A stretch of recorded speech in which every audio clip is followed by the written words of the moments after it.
me faz lembrar os arquétipos, as figuras de arquétipos. Eu tenho uma ferramenta nas minhas sessões, que são as cartas terapêuticas, onde tem imagens arquetípicas e eu tiro o baralho e mostro para a pessoa essas imagens e elas associam com os problemas dela, as questões dela, os sentimentos, as emoções dela. E uma mesma pessoa, às vezes em sessões diferentes, vendo a mesma imagem, cada vez ela sente de uma forma diferente. E está relacionado com isso, em sentir como nós estamos naquele momento, né?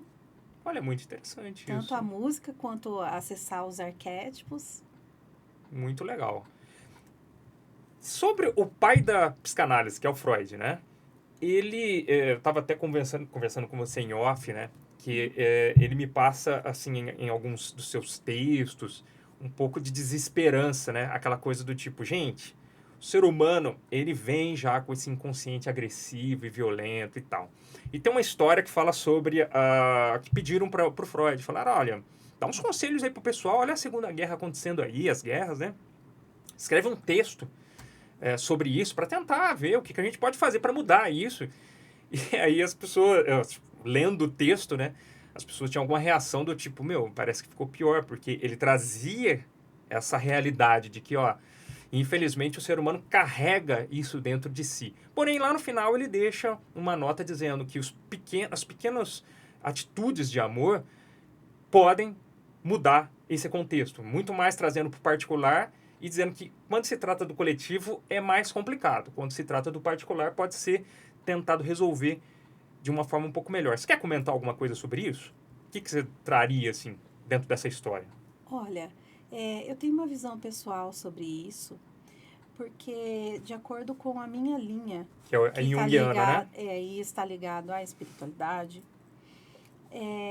eu vejo como a humanidade ela está passando por uma evolução, porque vamos parar para pensar, nós estamos vivendo o nosso melhor momento agora, historicamente, como foi para trás? Como era o nosso comportamento? Agora nós estamos, né? A gente pensar nas guerras medievais, nas Juliana, guerras há 100 atuais. anos atrás a gente estaria falando de faroeste, né? Então, exatamente. Então, assim, nós estamos constantemente em evolução. E evolução não só historicamente, como desse amadurecimento emocional. Então, nós estamos vivendo um momento, um movimento diferente. E isso nos remete àquela questão do. Aquela questão da evolução espiritual e da transição planetária, Ótimo, vamos falar de transição planetária. não Excelente é? assunto. E aí? É, converge para exatamente esse assunto. Porque vai chegar um momento em que a gente não vai precisar sofrer tanto para a gente aprender. Que é aquele velho ditado. A gente sofre ou a gente aprende ou pelo amor ou pela dor. Mas a gente precisa aprender Normalmente é só pela pela dor, dor? né?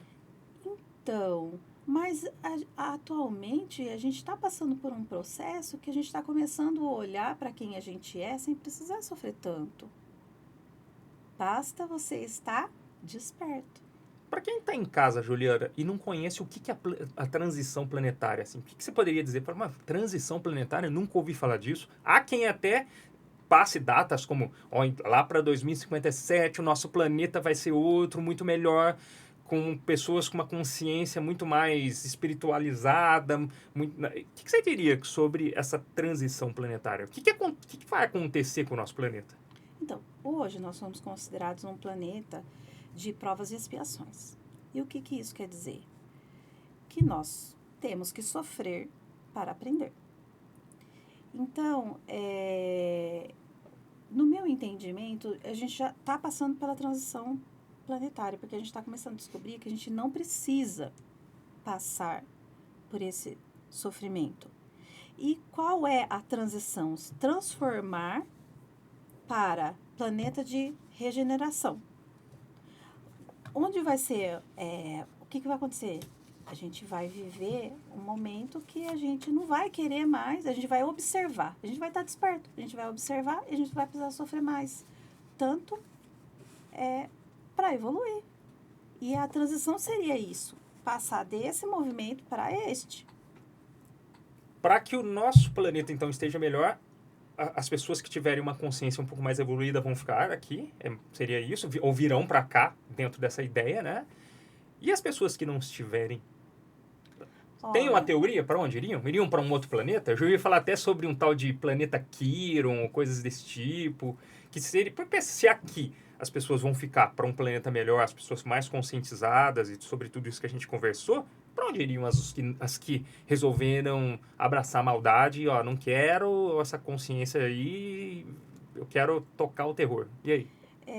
Nós estamos aqui para evoluir. Quem não aproveitou a oportunidade vai ser remanejado para um lugar em que esteja adequado com a sua própria vibração.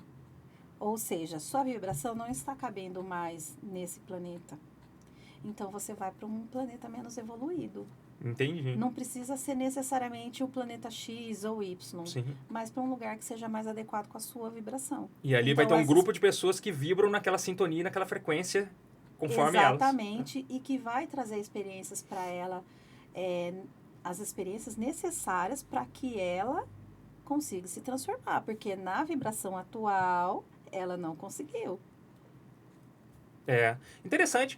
A gente sempre ouvia falar muito sobre a chamada transição que houve de um planeta chamado Capela lá atrás, que envolve o Chico, né? Que pessoas até teriam morrido lá, renascido aqui para melhorar aqui, porque erraram lá. Então, me parece ser uma história até parecida com essa né? Sim. Não é? Parece sim. Bom, vamos lá. Inconsciente coletivo e inconsciente pessoal. O que a psicanálise junguiana diz sobre isso? Então, a gente tem o consciente, o inconsciente pessoal e o inconsciente coletivo. E eu gosto de usar uma analogia para explicar isso, porque assim, é como se você estivesse na praia, o consciente é quando você está pisando na areia. Tá tudo ali à vista, tá tudo ali dentro do racional, a forma como você pensa, sente. O inconsciente pessoal é quando você entra, então você mergulha um pouquinho. Mas você ainda tem acesso a informações, ainda dá pé. E o inconsciente coletivo é lá no fundo do oceano, tem muitas informações, muitas coisas. Todos os peixinhos do mar, todos os seres, está todo mundo sentindo aquilo ali. Entende? E isso é o inconsciente coletivo. Sim, deu para entender? Perfeito. Bem? Acho que foi muito bem explicado. Uhum.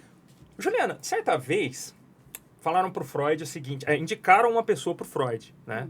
Eu ouvi essa história, dizendo o seguinte, que uma mulher tinha uns problemas físicos e tal, falou, pode ser que, de repente, o seu mental esteja influenciando no seu físico, né? Procura o Freud, ele vai te dar uns conselhos. Ela falou, cara, o que o Freud pode me falar que venha influenciar o meu físico? Não faz nem sentido isso, né?